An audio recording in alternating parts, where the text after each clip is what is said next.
കോൺഗ്രസ് അനിശ്ചിതകാല സമരത്തിലേക്ക് എന്ന് കോൺഗ്രസ് മണ്ഡലം കമ്മിറ്റിക്ക് വേണ്ടി അടിച്ചിറക്കിയ നോട്ടീസ് വ്യാജമെന്ന് മുരിയാട് മണ്ഡലം കോൺഗ്രസ്.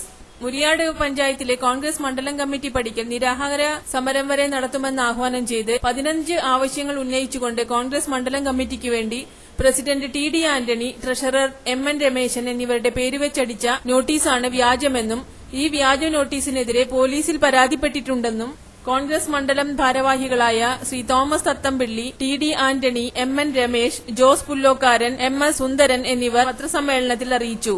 ഇതിനോടനുബന്ധിച്ച് ജൂലൈ 18-ാം തീയതി ആനന്ദപുരം യു.പി. സ്കൂളിന് സമീപം സംഘടിപ്പിച്ച രാഷ്ട്രീയ വിശദീകരണ യോഗത്തിൽ ശ്രീ വി.എം. സുധീരൻ പ്രസംഗിക്കും.